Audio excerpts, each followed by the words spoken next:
I've had a couple questions about how to graph these exponential and logarithmic functions on MyMathLab. Of course, when I show you in my videos, I'm showing you how to do it on pencil and paper, and that's valuable.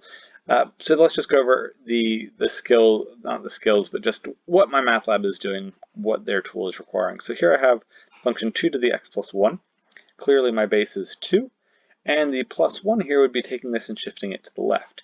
So in terms of points, I would know that this exponential typically passes through the point 0, 1. It's going to go to the left. From there, we would double. We know what it should look like, and we know we have to have that asymptote down there as well on the x-axis. But let's see how to apply our graphing tools in MyMathLab. So the first thing I'm going to do is select the correct shape, and so this is my exponential curve. And it really doesn't matter where I plot. I know what we just said, it should be right here, but if I click here, it's just automatically going to center it as if it's a basic 2 to the x. So then I've got to use my tools to shift it or manipulate it to match what it should be.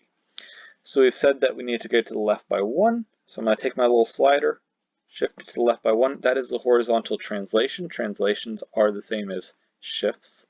Notice at the top we have our stretches and shrinks, same as our compressions or stretches. So we use our sliders for our shifts either up and down or left and right. I want to make sure that my base does match. Now MyMathLab usually actually kind of does this for you, but it is important to note that it is the same base. It was a base of 2, so that looks good. And that is all I need for my curve. So I'm going to go ahead and close this one out. But remember, we do have to indicate the asymptote as well. And so our asymptote is a line, and it is a dotted line rather than the solid line. It's going to go through the x-axis, so I'm going to go ahead and just place that. And this line tool works the same way as our other line tools. We just select 2 points along that line. So the curve, the exponential curve, we use the little pop-up box that has our translations and our stretches, shrinks. Our line, we just plot the 2 points to indicate that we have that horizontal line sitting on the x-axis. And so I'm going to save that, and so now I have the correct answer. And you can see MyMathLab is about as fast as yours. Unfortunately, it moves a little bit slower some days, but this will pop up and give me a check mark in just a second. Let me go ahead and move on to the next problem. So here it's finally giving me my check mark. It is going to ask me for a couple other parts, and there are 2 other parts remaining, and so these should be pretty straightforward. What is the equation of the asymptote? Well, remember, asymptotes are always equations, so it has to be of the form y is equal to 0 because it is a horizontal line. Y is equal to 0. We do always want to make sure that we're writing those as equations.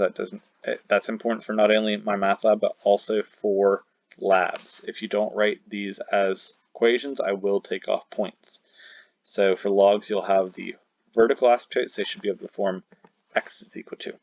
Then finally the domain, well not finally, but the next part, the domain. Domain is always from negative infinity to infinity for our exponential functions. And then finally we'll get to the range, and the range will be from 0 to infinity.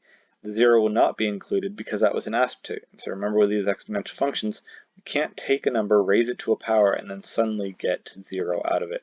And so this will be going from 0 to infinity. And I'm going to check that, but I'm going to just go ahead and skip on to the next question to save a little bit of time since it's taking a little while to load.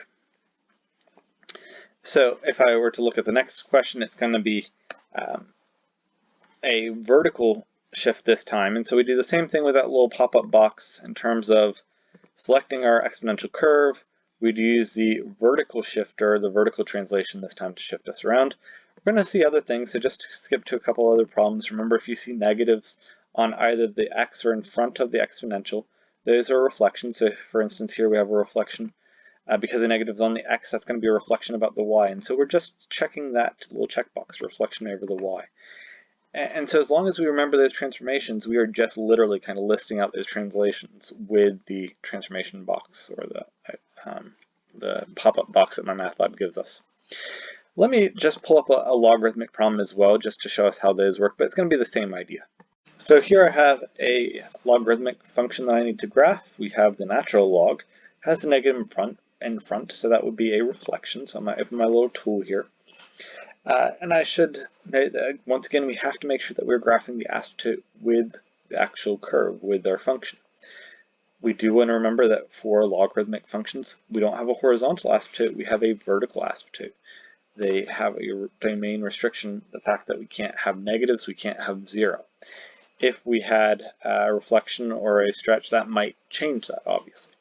So I'm going to select my logarithmic function, and it tells me what these are if I hover over them, but I should know them from the picture. We know that exponential has that slow growth and it grows faster and faster, the exponential growth, versus logs start off with very quick growth and then kind of level out. Now it doesn't indicate the asymptotes on there, and of course we can get from one to the other with some reflections, but that wouldn't change where the asymptotes are. So it is a good idea to hover over them to make sure we select the correct one.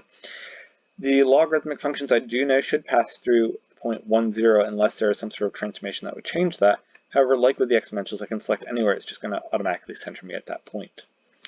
Because of that negative, we said that we need a reflection over the x-axis. In this problem, that's all I need in terms of my transformations. But we would do our horizontal shifts, vertical shifts the same way, and the stretches the same way we could do with the exponential functions.